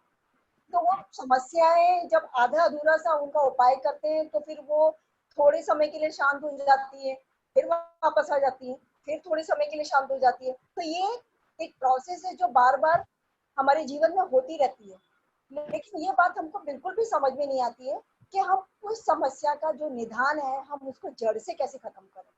जैसे कि मुझे टेबल टॉपिक सेशन में पार्ट लेना यानी समझो एक तरह की मुसीबत लगती थी, और कभी किसी ने खड़ा कर दिया तो मैं उसको अटेंड ही नहीं कर पाती थी। लेकिन फिर मैंने इसका समस्या का समाधान निकाला कि अब मुझे टेबल टॉपिक जब भी आएगा तो मुझे अपने तन मन दिमाग को पूरा उधर ही कर के इस मेरी समस्या का समाधान करना है और इसको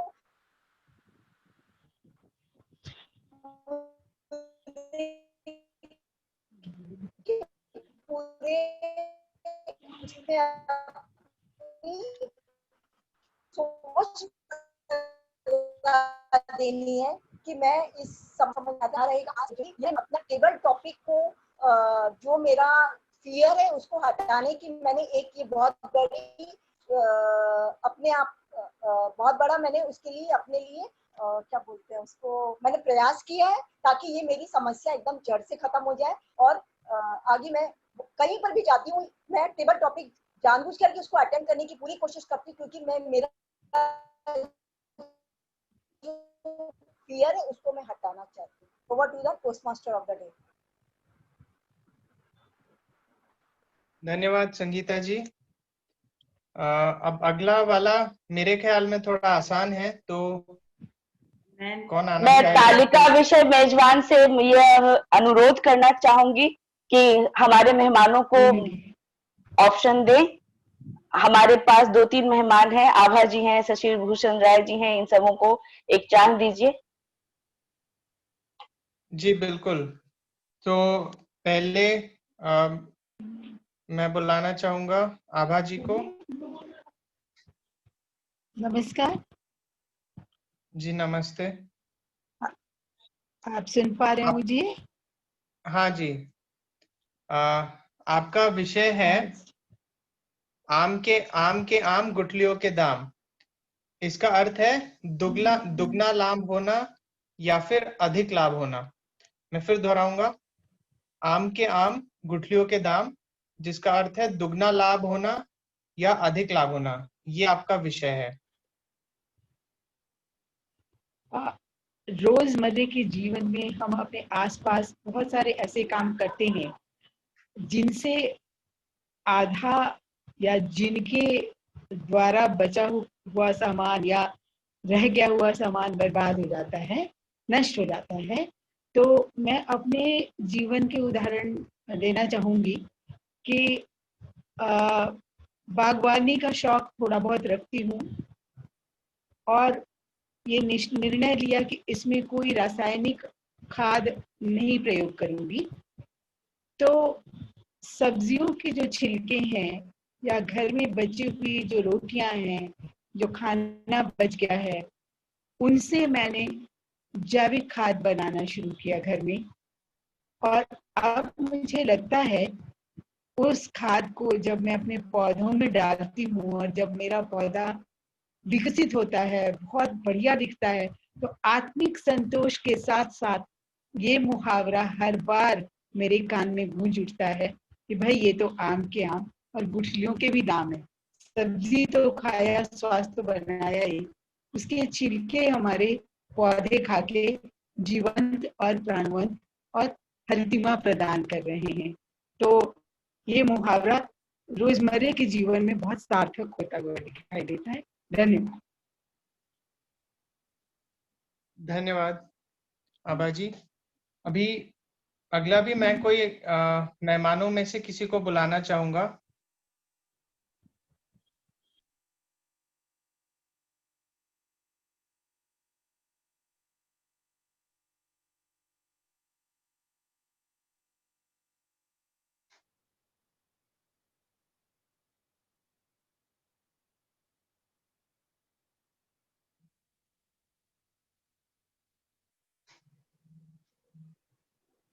आकाश जी, मीना जी हाथ उठा रहे हैं। जी, मैं आप दोनों को बुलाता हूँ। पहले मैं आकाश जी को बुलाता हूँ। आकाश जी, आपका विषय है अपना उल्लू सीधा करना, जिसका अर्थ है अपना मतलब निकालना। मैं फिर दोहराता हूँ, अपना उल्लू सीधा करना, जिसका अर्थ है अपना मतलब निकालना। तो आकाश जी, ये आपका विषय है। Good evening everyone. आप सभी को गुड इवनिंग एवरीवन। हाँ, तो ये टॉपिक अपना उल्लू सीधा करना मैं अपने लाइफ से काफ़ी ये जोड़ सकता हूँ। करीबन 1 साल हो गए मुझे काम करते हुए, और मेरा पहला जॉब है जिसके अंदर मैं काम कर रहा हूँ। तो कॉलेज से एकदम जॉब में आकर एक बहुत ही नई दुनिया थी मेरे लिए। एक अलग ही चीज़ था, और मैं बहुत ही मुझे पता नहीं था कि वहाँ पर कैसे रहना है, क्या करना है, और एक फेयर आइडिया था कि अपने काम से काम रखना है, पर उसके साथ साथ ऑफिस में कुछ और भी चीजें होती थी जिससे मैं अनजान था। तो करीबन 1 महीना के बाद मैं आपका दिल्ली से कोलकाता शिफ्ट हो चुका था, और उस वक्त मुझे थोड़ा सा बिल्कुल अच्छा नहीं लग रहा था कि मैं नए शहर से वापस से अपने पुराने शहर में आ गया हूँ। पर वहां पर मैं और एक और मेरे कलीग थे जो यहाँ पर मेरे साथ प्लॉटेड थे। मैं अपना सुबह से शाम तक काम कर ही रहा था, और जिस तरह से ऑफिस जाना होता था उस तरह से ऑफिस जाता था। पर जो मेरे सीनियर थे, जो मेरे कलीग थे, उनको पसंद नहीं था कैलकाटा, और उनको असाइनमेंट पे ज्यादा कुछ खास इंटरेस्ट नहीं आ रहा था। तो कुछ समय के बाद हर एक चीजों में वो मुझे आगे करते गए, हर एक कि तू जाकर बात कर लो, तुम जाकर ये कर लो। पर जिस समय काम की बात आती हमारे सुपर सीनियर को दिखाने में, उस वक्त में मैं पीछे हट जाया करता था, और सारी की सारी चीजें वो दिखाते थे कि मैंने ऐसा किया, मैंने वैसा किया। ये आगे कुछ पॉइंट ऑफ टाइम के बाद जाकर मैंने रियलाइज किया कि मैं जो मेहनत कर रहा हूँ यहाँ पे, वो शायद उतना रंग नहीं ला रहा, वो मैं दिखा नहीं पा रहा लोगों को। पर कुछ टाइम के बाद से फिर मुझे ये बात समझ में आया कि ये ही प्रैक्टिकल लाइफ है, और अपना उल्लू कभी ना कभी जाकर सीधा करना जरूरी होता है। और फिर मैंने एफर्ट लेके कुछ करना स्टार्ट किया, और एफर्ट दिया ताकि मैं मैं थोड़ा और एफिशिएंटली काम कर पाऊँ, और इनफैक्ट लोगों को दिखा भी पाऊँ। तो ये एक जो कॉर्पोरेट लाइफ की बहुत ही मतलब हार्ड रियलिटी है कि अपना उल्लू आज के टाइम पे ऐसा हो गया कि अपना उल्लू हमें सीधा करना बहुत जरूरी हो गया है। तो आई थिंक कि ये बात बहुत आज के टाइम में बहुत ज्यादा रेलिवेंट है कि अपना उल्लू सीधा करना ये हम सभी को अल्टीमेटली करना ही होगा कोई ना कोई पॉइंट ऑफ टाइम पर जाके।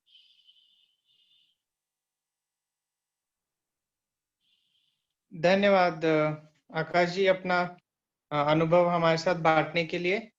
अब मैं बुलाना चाहूंगा मीना जी को, हमारी अगली वक्ता। आपका विषय है लातों के भूत बातों से नहीं मानते। इसका अर्थ है कुछ व्यक्ति ऐसे होते हैं जिन्हें जब तक दंड ना दिया जाए तब तक वह बात नहीं मानते। मैं फिर दोहराता हूँ, लातों के भूत बातों से नहीं मानते, मतलब कुछ व्यक्ति ऐसे होते हैं जिन्हें जब तक दंड ना दिया जाए तब तक वह बात नहीं मानते। ये आपका विषय है मीना जी। हाँ जी, आप मुझे देख और सुन सकते हैं? आप मुझे देख और सुन सकते हैं? जी हाँ, जी हाँ।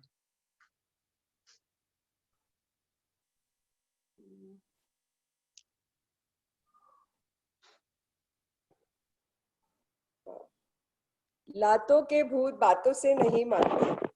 सही कहा आपने। यार जिसने भी ये कहावत लिखी कुछ सोच के ही लिखी है कि लातों के भूत बातों से नहीं मानते। कुछ कार्य ऐसे होते हैं दुनिया में जिन्हें करने के तरीके अलग होते हैं।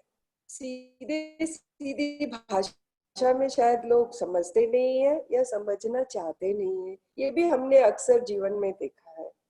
मुझे याद है कि मेरे घर में एक सेवक जो काम करता था, वो कुछ दिनों से देखा मैंने कि कुछ सामान इधर उधर हो रहा है, तो ध्यान में आया, उसको थोड़ा पूछा, बोला कहीं प्यार से समझा के, लेकिन कुछ पता नहीं लगा। फिर सोचा कि ये तरीका काम नहीं करेगा। एक दिन उसको कहा कि ठीक है, अगर ये सामान इधर रखा है नहीं मिला तो आपको इसका हर्जाना देना पड़ेगा। यानी एक तरीके से उसका टेस्ट किया, उसकी परीक्षा ली, और कुछ ही दिनों में मुझे उसका जवाब मिल गया। तो एक तरीके से उसको हमने डांटे बिना या कुछ करे बिना पर सजा देके उसको उसका रास्ता निकाला कि डांट के नहीं पर प्यार से ही सही, लातों के भूत बातों से नहीं मानते। तो बात से नहीं पर सजा के तरीके से ही उसको समझा दिया। उसको एक जरिए से उसके ऊपर ये विषय पहुंच गया। वो समझ गया कि मैं ऐसे नहीं कर सकता हूँ, मुझे यहाँ रहना होगा, तो इस तरह से जीना होगा, इस तरह से करना होगा काम। यानी थोड़ी बहुत सजा से ही वो समझ गया। लातों के भूत बातों से नहीं मानते, थोड़ी सजा दे के भी हम काम कर सकते हैं। धन्यवाद। धन्यवाद मीना जी। अगला मैं चाहूंगा कि और कोई अतिथि आए और इसमें भाग लें। वो अपना हाथ खड़ा कर सकते हैं जूम पे। मैं बोलना चाहूंगी। जी, आपका नाम? मैं अतिथि नहीं हूँ, टोस्ट मास्टर निधि हूँ। टोस्ट मास्टर निधि, अच्छा, हाँ ठीक है। टोस्ट मास्टर निधि, आपका विषय है आंखों में धूल झोंकना, जिसका अर्थ है धोखे से या नजरों से बचकर काम करना। मैं फिर दोहराता हूं, आंखों में धूल झोंकना, जिसका अर्थ है धोखे से या नजरों से बचकर काम करना। ये आपका विषय है निधि जी।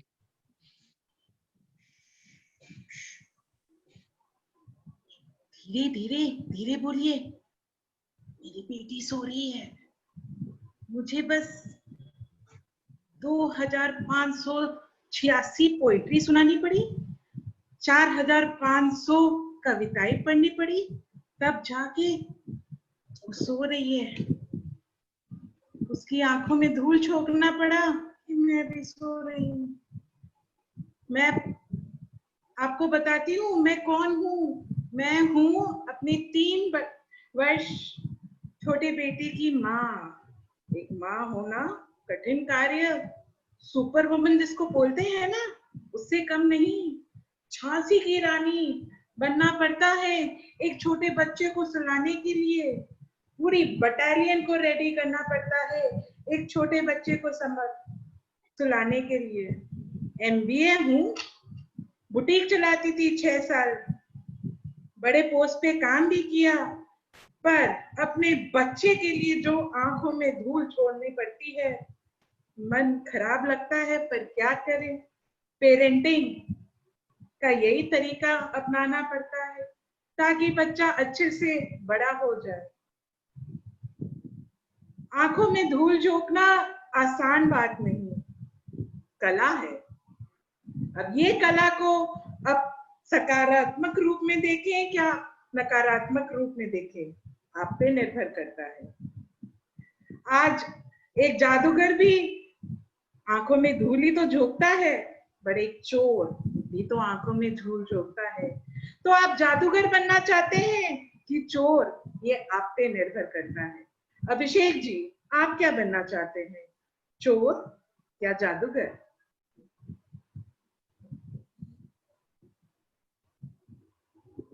धन्यवाद निधि जी। और मेरे पास मेरे ख्याल में एक आखिरी विषय है और मैं एक मेहमान को बुलाना चाहूंगा। तो एक मेहमान मुझे दिख रहे हैं, ऋषिका राठी, क्या वो विषय लेना चाहेंगी? ऋषिका जी।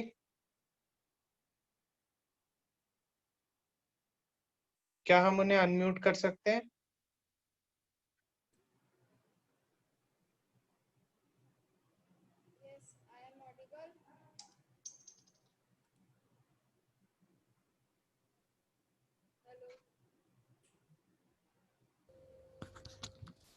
ऋषिका जी, आपकी आवाज क्लियर नहीं आ रही है, थोड़े से आप माइक के पास आके बोलिए।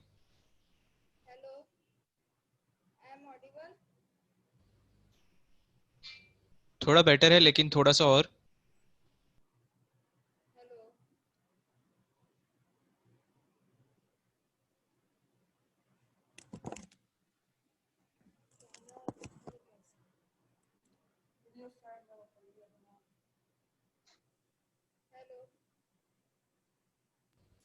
ऋषिका जी, आपकी आवाज एकदम नहीं आ रही है।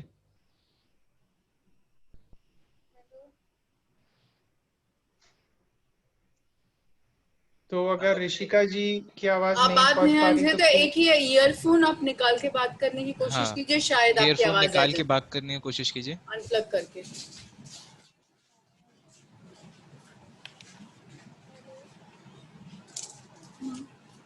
ईयरफोन को आप जो पीसी अनप्लग है कर आपका, दीजिए। उससे डिस्कनेक्ट कर दीजिए।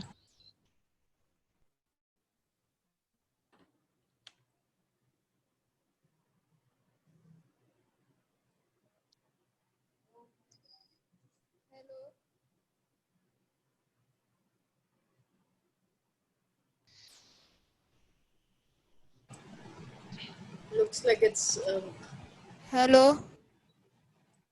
हाँ, अब आ रही है आवाज। कुशल है।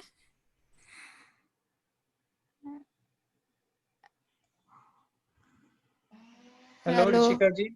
हाँ जी। यस। हाँ, तो आप तैयार हैं? यस। ठीक है, तो आपका वीडियो। हाँ जी।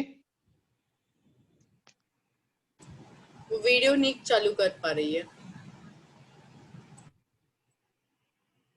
ठीक है, कोई बात नहीं, आप विषय लीजिए और उस पे अपना भाषण दीजिए। आपका विषय है अपने मुंह मियां मिट्ठू बनना। इसका अर्थ है अपनी बड़ाई आप ही करना। मैं फिर दोहराता हूं, अपने मुंह मियां मिट्ठू बनना, इसका अर्थ है अपनी बड़ाई स्वयं ही करना। तो ऋषिका जी, ये आपका विषय है।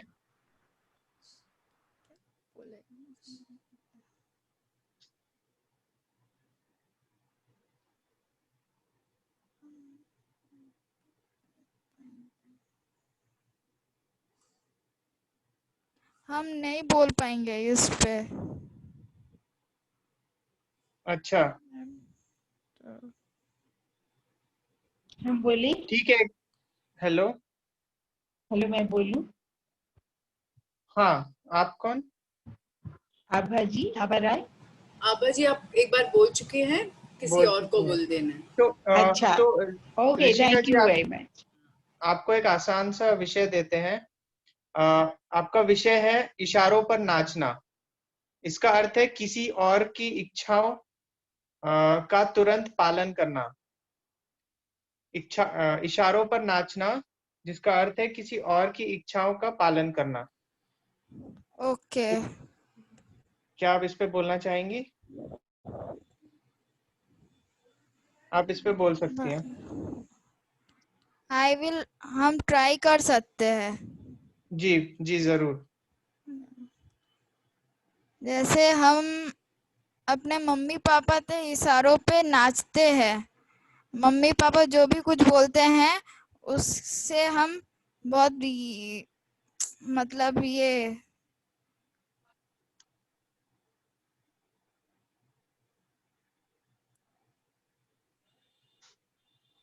क्या सकते हैं।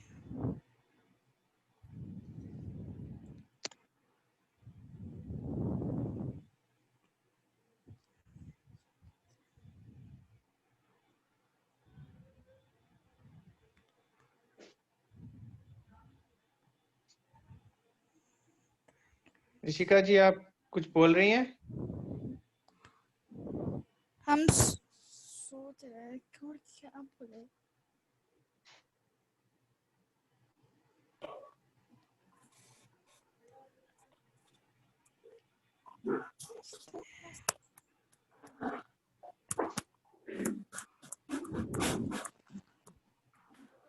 थैंक यू, अब हम और आगे नहीं बोल पाएंगे। चलिए कोई बात नहीं। तो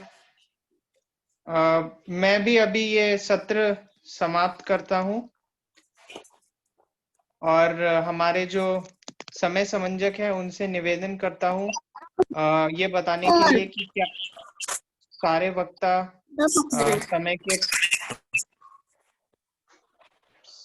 क्या सारे वक्ताओं ने समय का पालन किया था अपने भाषण में?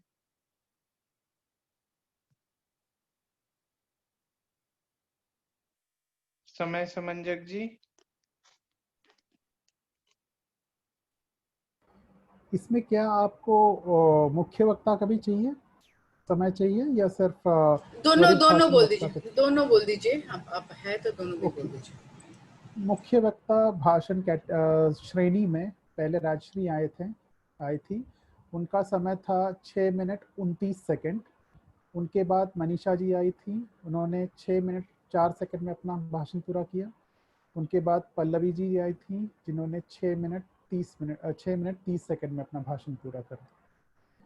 इसके बाद मैं बोलूँगा त्वरित भाषण वक्ता के बारे में। उसमें पहले उन्नति जी आई थी, उन्होंने 1 मिनट 18 सेकंड में अपना भाषण पूरा किया। उसके बाद संगीता जी ने 2 मिनट 13 सेकंड में किया। आभा राय ने 1 मिनट 25 सेकंड में अपना भाषण पूरा किया था। आकाश जी थोड़ा समय ज़्यादा ले लिए उन्होंने 2 मिनट 35 सेकंड का इस्तेमाल किया।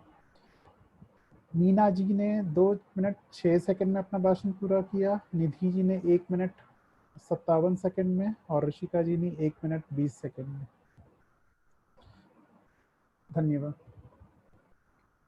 जी। तो आकाश जी और ऋषिका जी समय के पाबंद का पालन नहीं कर पाए। बाकी सब त्वरित वक्ताओं ने किया। जी हाँ, ठीक है। तो हम लोग मत लेते हैं। अभिषेक जी मतदान लास्ट में होगा जनरल इवैल्यूएशन के बाद, तो आप हैंड ओवर कर सकते हैं। ठीक है। तो फिर मैं मंच वापस सौंपना चाहूंगा हमारे आज के टीएमओडी को।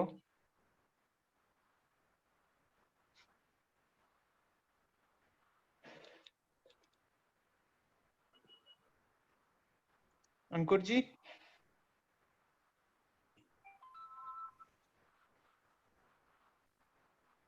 Thank you Abhishek ji.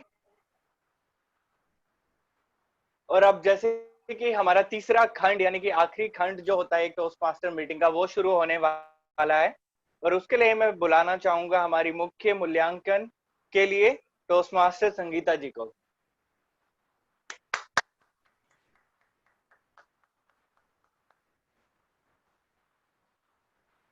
संगीता जी आपकी आवाज नहीं आ रही है। हेलो। हाँ जी, अब आ रही है। थैंक यू टोस्ट मास्टर का डे। मैं टोस्ट मास्टर संगीता आप सभी लोगों को दोबारा इस मंच पे स्वागत करती हूँ। इस सत्र को स्टार्ट करने के लिए सबसे पहले मैं अपने प्रथम मूल्यांकनकर्ता टोस्ट मास्टर पंकज को आमंत्रित करना चाहती हूँ, जो कि टोस्ट मास्टर राजश्री की स्पीच को इवैल्यूएट करेंगे। तो आप सभी लोग प्लीज तालियों की गड़गड़ाहट से टोस्ट मास्टर पंकज का स्वागत कीजिए।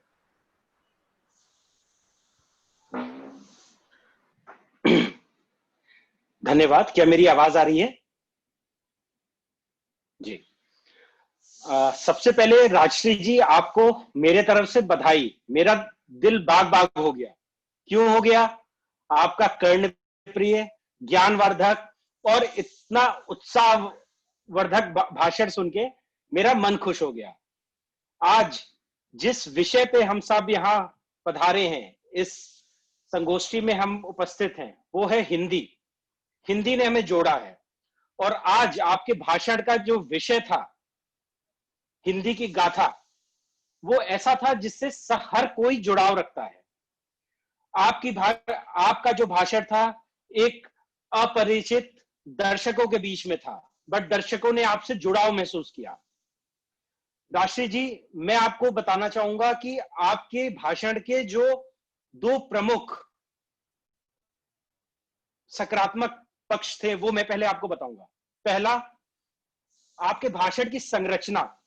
आपने जैसे बताया हिंदी भाषा की यात्रा, कैसे संस्कृत से पाली, पाली से प्राकृत और आज की हिंदी का उद्भव हुआ है, जो यात्रा हुई है वो बहुत ही ज्ञानवर्धक था।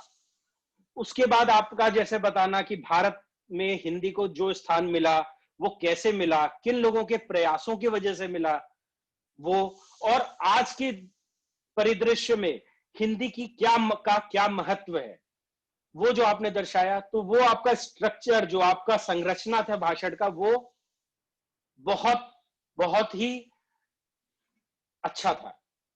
अब मैं दूसरे मुख्य बिंदु पे आऊंगा, सकारात्मक बिंदु पे। वो है आपका उत्साह। जिस उत्साह से आप बोल रही थी, जिस उत्साह से आपने, वो उत्साह आपके भाषण का जो कथानक था, जो स्क्रिप्ट थी, उससे मैच कर रहा था। आपके उत्साह ये झलक रहा था कि आपने कितनी मेहनत की है आप स्क्रिप्ट बनाने के लिए भाषण की। आपके शब्दों में स्पष्टता भी थी। इसके बाद जैसे मैंने बताया कि आपका भाषण बहुत कर्णप्रिय और ज्ञानवर्धक था। अब मैं राष्ट्री जी आपको कुछ सुझाव दूंगा जो आपके भाषण को प्रेरणादायी भी बनाएगा। पहला, आप कुछ जगहों पे लंबा विराम ले रही थी। अगर आप इस भाषण का पहले और अभ्यास करती तो ये आपको विराम आप कम लेती। इस विराम के वजह से जो भाषण का फ्लो था वो रुक जा रहा था। तो मैंने जैसा कहा, आप ज्यादा अभ्यास करेंगी, आप ज्यादा अच्छा भाषण दे सकती हैं। दूसरा, आपने मंच का प्रयोग और ज्यादा आपको करना चाहिए था। मंच और आपका शारीरिक हाव भाव, अगर आप उसको ले आती तो उससे दर्शकों में और ज्यादा उत्साह पैदा होता। जो उत्साह आपके अंदर था वो चीज अगर आपको दर्शकों तक पहुंचाना है तो आपके शारीरिक हाव भाव भी वैसे होने चाहिए। तो मैं उम्मीद करता हूं कि आगे के आप भाषणों में और अभ्यास और ज्यादा से ज्यादा मंच का प्रयोग करेंगी। मेरा आखिरी सुझाव, जैसे आपने कुछ शब्दों का प्रयोग किया, कारगर, सृजन, उनके उच्चारण पे थोड़ा सा कार्य करने की आवश्यकता है। जैसे आपने कहा सृजन, मैं समझता हूं वो होगा सृजन। फिर आपने कुछ दूसरे भाषाओं के भी शब्दों का इस्तेमाल कर दिया, एक दो शब्द, जैसे लाजमी। लाजमी की जगह आपको शुद्ध हिंदी का शब्द यूज करना चाहिए था, स्वाभाविक। तो अंत में मैं ये कहूंगा, आपका कर्णप्रिय, उत्कृष्ट, ज्ञानपूर्ण भाषण बहुत ही शानदार था। आपके भाषण की संरचना, उत्साह बहुत ज्यादा अच्छा था।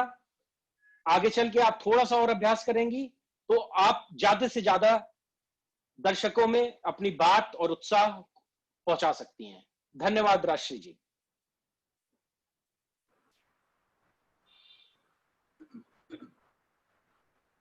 Thank you toastmaster Pankaj. अब मैं अपने द्वितीय मूल्यांकन करता टोस्ट मास्टर संजय को बुलाना चाहूंगी, जो कि टोस्ट मास्टर मनीषा की भाषण को मूल्यांकित करेंगे। टोस्ट मास्टर संजय, आप मुझे देख और सुन पा रहे हैं?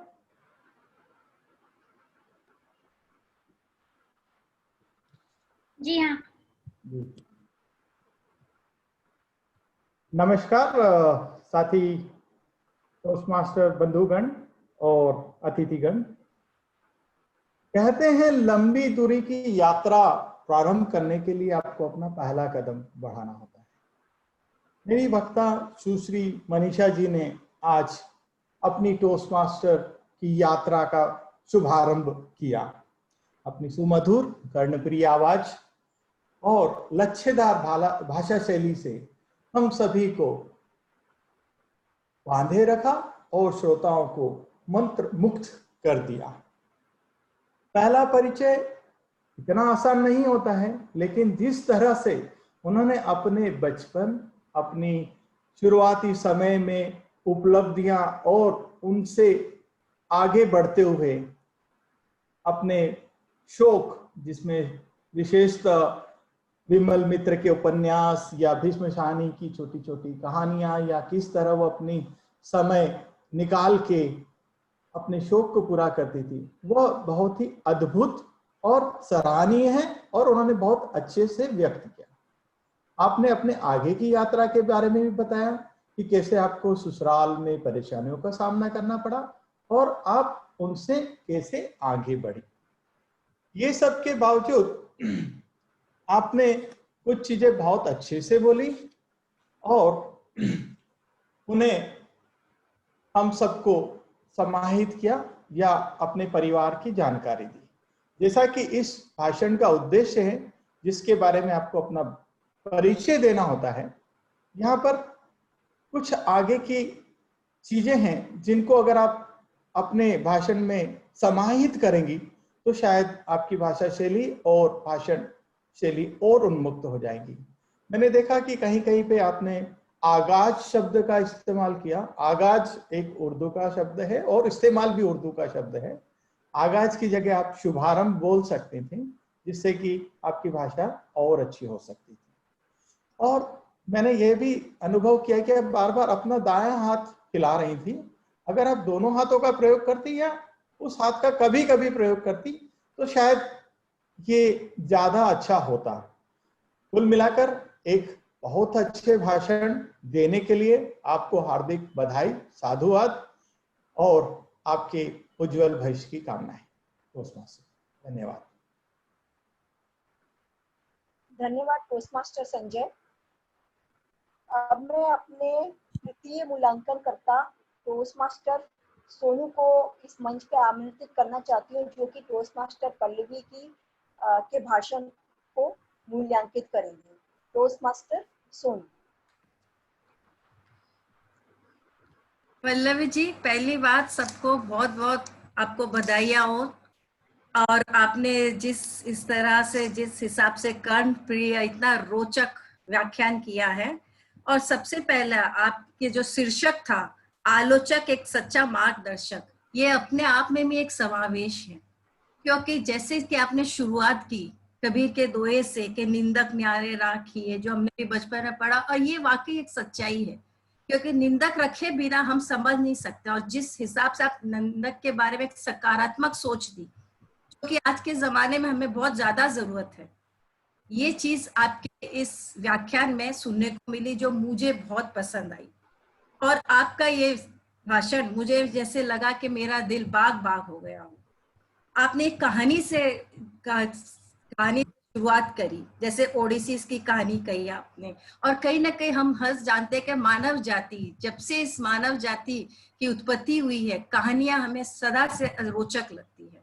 चाहे बच्चे हो या बड़े, कोई भी बात कहानी के माध्यम से हमारे दिल को छूती है। और आपकी कहानी जैसे सुने तो लगे सुनते ही रहे, सुनते ही रहे।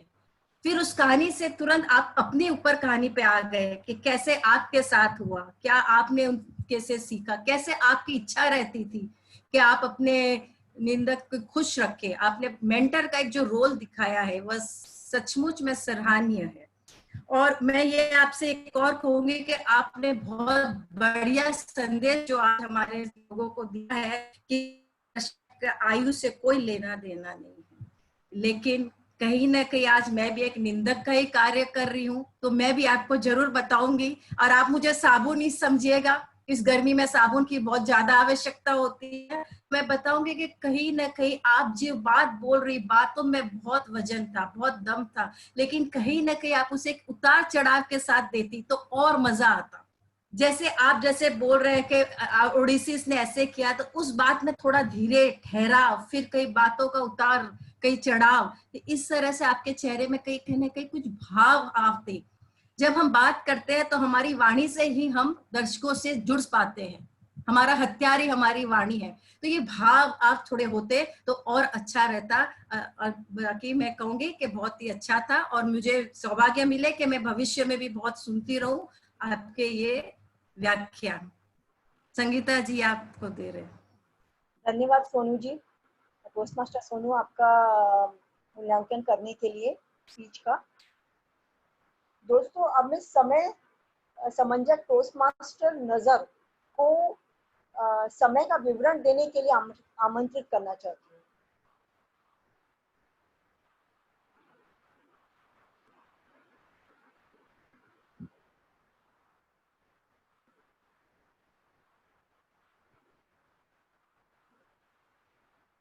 टोस्ट मास्टर नजर। धन्यवाद स्मिता जी। मूल्यांकन करता पंकज ने राजश्री का मूल्यांकन किया था। उन्होंने 4 मिनट 13 सेकंड लिए। और संजय जी ने मनीषा जी का मूल्यांकन किया था। उन्होंने 2 मिनट 35 सेकंड लिए और PM सोनू जी ने 2 मिनट 36 सेकंड का इस्तेमाल किया। धन्यवाद। थैंक यू टोस्ट मास्टर नजर। दोस्तों, अपने सर्वश्रेष्ठ मूल्यांकन करना का चुनाव करवाना चाहती हूँ। हेलो,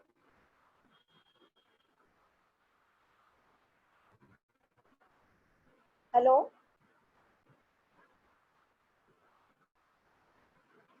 हेलो संगीता जी। आपको सर्वश्रेष्ठ मूल्यांकन करना का चुनाव करवाना चाहती हूँ। हाँ जी संगीता जी, तो चुनाव पूरा अंत में होगा। चुनाव पूरा अंत में होगा, तो आप सबका रिपोर्ट ले लीजिए, अपनी भी भूमिका निभा लीजिए, फिर आपका भी चुनाव होगा, उसमें आपका भी नाम है। तो जब आप अपनी प्रस्तुति दे देंगे उसके बाद हम अपना चुनाव कर लेंगे। Okay, thank you. अच्छा, अब मैं शब्द परीक्षक टोस्ट मास्टर आयुष को बुलाना चाहती हूँ उनका विवरण देने के लिए। शुक्रिया टोस्ट मास्टर संगीता। तो मैं बताना चाहता हूँ कि ज्यादातर वक्ता चकाचक एकदम थे। बस संगीता जी थोड़ा बहुत एक पॉज जो होता है वो थोड़ा उन्होंने लंबा ले लिया। राजश्री का भी पॉज ज्यादा हो गया और टोस्ट मास्टर पल्लवी का पॉज और दोहराना, 2-3 शब्द उन्होंने दोहरा दिया। और मैं बताना चाहूंगा बाकी सब वक्ता एकदम चकाचक थे। बैक टू यू संगीता जी। अब मैं टोस्ट मास्टर सुरेश को उनका विवरण देने के लिए स्पीच का टोस्ट मास्टर सुरेश को बुलाना चाहती हूँ। मेरी आवाज आ रही है? हेलो, हाँ आ रही है। क्या मुझे आप सुन सकते हैं? हाँ मैं सुन सकती हूँ। हाँ, आज की सभा बहुत ही अच्छी थी और काफी ज्यादा वक्ताओं ने आज के शब्द और मुहावरे का प्रयोग किया। आज का जो शब्द कर्णप्रिय था वो पूरी सभा में 6 बार प्रयोग किया गया, 7 बार प्रयोग किया गया। और आज का मुहावरा जो था उसका 4 बार प्रयोग किया गया। और मेरा एक निवेदन ये है कि उसके प्रयोग के दौरान जो हमको एक उनको प्रोत्साहन करने के लिए ताली या अंगूठा दिखा के प्रोत्साहन करना था, वो थोड़ी कमी महसूस हुई। अच्छी भाषा के उपयोग के रूप में संख्यगणक अभियंत्री, कुछ शब्द जो उपयोग किए गए, संख्यगणक अभियांत्रिकी, संवैधानिक आपूर्ति, मैं हिंदी हूँ, हिंदी मेरी पहचान है, हिंदी का ताना बाना, प्रांतीय संवाद, निंदक नीरे राखिए, त्वरित भाषण, जैविक खाद, आत्मिक संतोष, परिदृश्य, ये बहुत अच्छे शब्द जिनका प्रयोग किया गया। कुछ जगह जहां मुझे कुछ शब्दों के प्रयोग में जो कमी महसूस हुई वो विश्व हिंदी दिन, उसकी जगह विश्व हिंदी दिवस, पसंद आएगा पसंद आएगी, देश का अर्थव्यवस्था, देश की अर्थव्यवस्था, सृजन सृजन, हमारा हथियार ही हमारी वाणी है, हमारी वाणी ही हमारा हथियार है, ये थोड़े मुझे महसूस हुए। बाकी सभी वक्ताओं का भाषण बेहतरीन और शानदार था, जिसको सुनकर मेरा मन बाग बाग हो गया। धन्यवाद। धन्यवाद टोस्टमास्टर सुरेश, आपका रिपोर्ट प्रस्तुत करने के लिए। दोस्तों, अब मैं सभा के बारे में ओवरऑल अपनी टिप्पणी देना चाहती हूँ। सबसे पहले तो मैं आप सभी को थैंक यू बोलना चाहती हूँ कि सभी लोगों ने अपना ये मीटिंग को टाइम पे ज्वाइन किया और मीटिंग की जो सभा की जो शुरुआत है वो एकदम समय पर हुई। तो टोस्टमास्टर अंकित जो कि आज के साथ हैं, उन्होंने सभा की शुरुआत बहुत ही अच्छी तरीके से की। फिर उन्होंने टोस्टमास्टर निपुण जो कि प्रिसाइडिंग ऑफिसर हैं, उनको उन्होंने वो मंच सौंप दिया। टोस्टमास्टर प्रिसाइडिंग ऑफिसर टोस्टमास्टर निपुण ने टोस्टमास्टर अंकित जो कि आज के टोस्टमास्टर ऑफ द डे है, उनको अपना मंच सौंपा। टोस्टमास्टर अंकुर ने ये वातावरण को एकदम संगीतमय बना दिया, जिसमें उन्होंने की कविताएं प्रस्तुत की और इस कविताओं को और भी ज्यादा इंटरेस्टिंग बनाने के लिए उन्होंने लोगों को आमंत्रित किया, जिसमें नीलू और उन्नति ने भी उस सभा में अपना योगदान दिया। ये वातावरण इतना कर्णप्रिय बना दिया कि हम सब लोग ऐसा लग रहा था कि हम सब लोग वो वातावरण में यानी खो गए हैं। इसके बाद जो प्रिपेयर्ड स्पीचेस का राउंड स्टार्ट हुआ, उसमें टोस्टमास्टर राजश्री ने बहुत अच्छी अपनी स्पीच दी, जिससे कि मैंने आज ये लेसन लिया कि मैं हिंदी हूँ और हिंदी मेरी पहचान है। टोस्टमास्टर मनीषा ने स्पीच दिया, मैं और मेरी हिंदी।